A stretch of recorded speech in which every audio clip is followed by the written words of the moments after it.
Shalom Jemaat CCTV. Perkenalkan saya Abimanyu. Hari ini saya akan memandu sebuah segmen baru di CCTV, yaitu Mantap, Mari Nanya tentang Alkitab, Mari Tanya tentang Alkitab. Sebelum itu, mau pantun dulu kita. Jalan-jalan ke Jakarta Barat, jangan lupa beli kebab. Daripada lu tersesat, lebih baik tanya Alkitab. Gitu. Nah, hari ini kita akan membahas sebuah topik yang menarik, gitu, yang lagi ya anak muda banget lah gitu, dan nggak apa ya namanya, nggak lekang oleh waktu lah ibaratnya gitu. Setiap kita mungkin yang masih muda juga pasti ngerasain itu seputar relationship. Nah, hari ini kita akan ditemani oleh salah satu pastor yang cukup luar biasa banget gini di antara anak-anak muda. Kita bisa bilang dia adalah seorang pakar lah, karena yang menurut gue secara pribadi statement-statementnya cukup mind blowing, relate lah dengan keadaan sekarang gitu. Nah, hari ini kita akan bersama dengan Pastor Reguel Lewi. Halo, Abimanyu. Halo, Pastor. Halo. Gimana kabar? Ya, sehat lagi pindahan. Curhatnya pindahan. Iya, gitu-gitu. Nah, hari ini Pastor, kita mau ngobrol-ngobrol nih, ada pada jemaat-jemaat CCTV pada nanya nih kaitannya dengan relationship. Saya percaya Pastor bisa jawab nih pertanyaan dari teman-teman gitu. Nah, relationship kayak dari zaman ke zaman selalu seksi ya. Kayaknya iya, itu nggak habis-habis. Ya memang kenyataan manusia nggak bisa hidup sendiri sih. Hidup single itu bisa, tapi hidup alone itu emang nggak bisa. Emang kenyataannya begitu. Kita diciptakan untuk minimal punya teman, diciptakan minimal untuk terkoneksi. Orang introvert pun itu sebenarnya butuh hubungan, butuh pertemanan. Cuma memang nggak banyak aja orangnya, nggak butuh banyak. Orang introvert tuh kan orang tertutup yang dapat energi dari ketenangan, tapi tetap butuh 1-2 orang teman gitu. Jadi hubungan itu akan sebuah topik yang timeless sampai kapanpun. Sampai kapanpun. Apalagi dengan segala dinamikanya mengikuti zaman ya, Pastor. Aduh, dinamikanya juara deh. Wah, benar deh, kalau setiap kali ngelihat apa ya namanya postingan-postingannya Pastor Reguel juga kayak kok ini relate ya gitu dengan mungkin kayak keadaan gue secara pribadi gitu ya, mungkin yang di relationship gue gitu dengan orang-orang sekitar, mungkin dengan orang tua, mungkin juga dengan pasangan seperti itu. Nah, ini gini Pastor, ini pertanyaan pertama nih. Nah, ini jemaat CCTV ada yang nanya gini nih katanya gitu. Nih kaitannya sama jodoh nih, nggak jauh-jauh nih. Dia bilang gini, gimana sih katanya gitu menentukan, dia bilang ini kan hari ini tuh kaitannya dengan penjajakan nih. Dia bilang, gimana sih katanya menentukan tuh si doi itu layak diperjuangkan. Misalnya kayak kalau di Alkitab kita ngomong inilah ketika Yakub memperjuangkan Rahel katanya gitu. Itu gimana tuh kalau dari sisi Oke. Nice. Sebelumnya thank you atas Crash Center TV yang udah ngajak saya. Thank you Abimanyu, thank you Pastor Dieter Nicholas. Saya udah kenal Pastor Dieter dari lama. Salah satu toa terkencang di setiap hamba Tuhan ini level toa suaranya. And dari saya sih ini pertanyaan menarik ya, gimana menentukan doi layak diperjuangkan. Tapi kalau saya boleh jujur, kalau ada orang bilang Yakub itu adalah figur yang layak dilihat tentang perjuangan. Bagi saya Yakub itu memang dari segi perjuangan itu bisa dilihat. Tapi dari segi kebijaksanaannya dia dalam mencari kasar jodoh itu dia menurut saya dia orang yang jangan sampai ditiru. Kenapa? Karena dia cuma lihat ceweknya doang. Dia cuma lihat perempuannya yang dia tertarik, tapi dia tidak lihat mertuanya. Nah, begitu banyak generasi muda itu hanya melihat si lawan jenisnya, tidak melihat keluarganya. Padahal survei membuktikan dari dulu sampai sekarang yang bikin susah satu keluarga baru itu nggak selalu faktor internal hubungan mereka berdua sendiri, tapi faktor eksternal, yaitu faktor mertua. Itu udah gosip, itu udah bukan gosip, itu udah fakta, itu sudah public secret.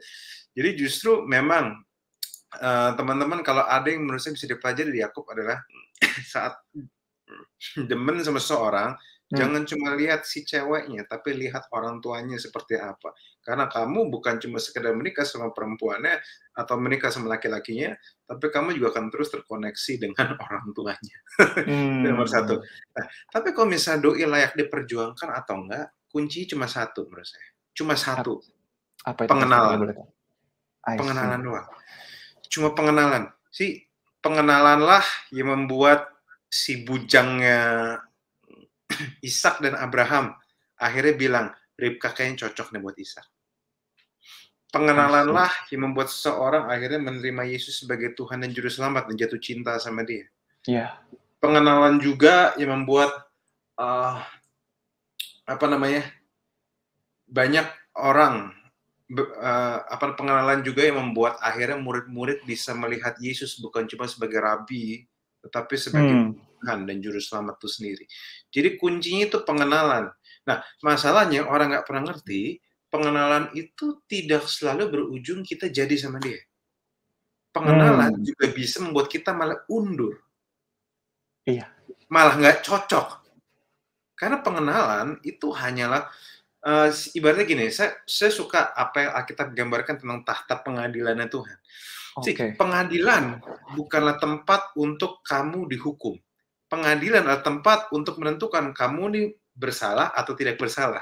Begitupun masa pengenalan atau pendekatan. Dia bukan masa untuk menentukan bahwa kamu akan menikah sama dia atau enggak. Tapi masa untuk menentukan dia layak dijalanin apa enggak. Karena jadi banyak orang berpikir bahwa kalau misalnya pacaran itu putus itu gagal. Menurut saya nggak gagal. Belum tentu gagal. Kalau pacaran itu berarti sudah dijalani beberapa lama, dan ternyata setelah saling mengenal, ternyata mereka menyadari, kayaknya kalau jalan bareng ini tidak akan bisa. Menurut saya ya, itu pacaran berhasil. Setidaknya kita berhasil mengetahui bahwa ini orang, saya nggak bisa jalan sama dia. Jadi kalau dari saya nggak lihat ke situ. Saya tertarik sama ceritanya Ishak dan Ribka sih. Saya lebih tertarik lihat situ. Karena perjuangan, gini, setiap hubungan tuh akan selalu ada perjuangan. Mau dari kapanpun, mau hubungan kamu dari Tuhan, hubungan kamu nyembah pohon dan sebagainya, akan selalu ada perjuangan. Tapi kita melihat seseorang tuh layak diperjuangkan dari apa? Dari pengenalan. Makanya kita perlu kenal dia. Makanya saya selalu ngomong berkali-kali sama teman-teman yang berpacaran. Dan berkali-kali juga saya dicuekin, karena mereka ngerasa jalanin aja. Banyak bertanya, belajar kenal dirimu sendiri. Bukan cuma kenal dia, kenal dirimu sendiri. Karena kalau kamu kenal dirimu sendiri, kamu bisa tahu kira-kira orang cocok sama kamu seperti apa.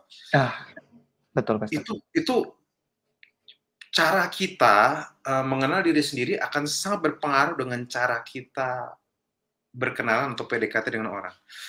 Teman-teman, Abimanyu tahu nggak? Dulu saya ini pernah PDKT sama satu perempuan sebelum saya jadi sama istri saya. Udah lama.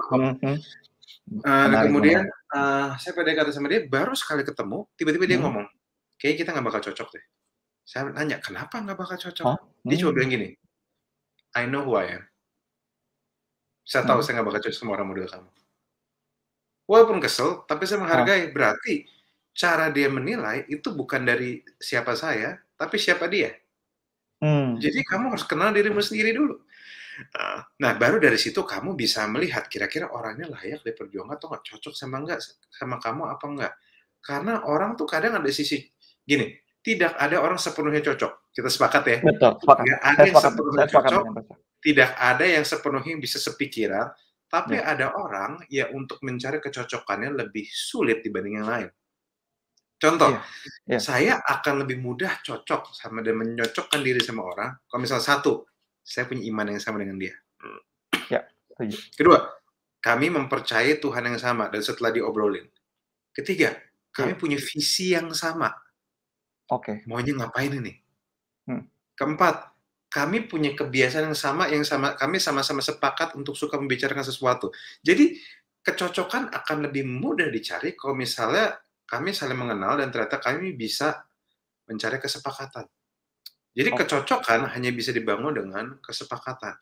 Nah, kesepakatan tuh ada yang susah, ada yang gampang. Saya cukup beruntung. Sejauh ini membangun kesepakatan tidak sulit. Kenapa? Dari awal udah latihan. latihan negosiasi, latihan diplomasi, dan semua diawali dari pengenalan. Semua detail kecocokan, pengenalan, kecocokan, kesepakatan semua dimulai dari pengenalan dulu. Saya kenapa saya pilih dia, calon istri saya yang sekarang, karena saya lihat, ini perempuan, saya tahu saya orangnya suka berargumen dan menyukai hal-hal yang kritis. Dia juga, dia bisa ngerti. Akhirnya itu yang bikin kami tuh bisa berjalan, dan sejauh ini hubungan kami cukup sehat. Bukannya cocok terus, tapi simply kami sudah terbiasa kepala dingin, dia tahu kebiasaan saya, dan kami bisa mencari kesepakatan dengan lebih baik. Jadi bagi saya kuncinya pengenalan. Dan untuk bisa pengenalan, harus banyak bertanya. Oke. Intinya mengenal diri sendiri. Pengenalan ini adalah pengenalan terkait dengan diri sendiri, pengenalan dengan calon kita, lalu kemudian akhirnya itu yang akan menjadikan kita. Dan satu lagi tadi kunci yang saya dapat tuh, kita tuh tidak akan pernah cocok gitu, tapi dari pengenalan itulah yang membuat kita jadinya menemukan kesamaan di antara kita dan calon pasangan kita. Seperti itu. Betul. Ya, nggak ada yang cocok. Tanya orang udah menikah 30 tahun aja masih suka berantem kok. Bagi saya tuh kecocokan tuh fana. Tapi saya tahu ada yang lebih mudah dicocokin. Contoh, hamba Tuhan. Ya.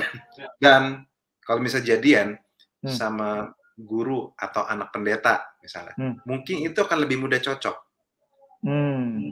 Mungkin lebih mudah cocok, mungkin ya. Kenapa? Karena mungkin background-nya ada sedikit kesamaan. Tapi kalau misalnya youth pastor, jadi sama maaf ya kalau agak ekstrim ya, perempuan tukang mabok-mabokan gitu misalnya. Perempuan liar tukang mabok-mabok, itu tuh bisa nggak cocok? Ya bisa-bisa aja, tapi susah banget dan mungkin bisa hampir mustahil. Nggak mudah, karena background-nya berbeda. Nah, itu.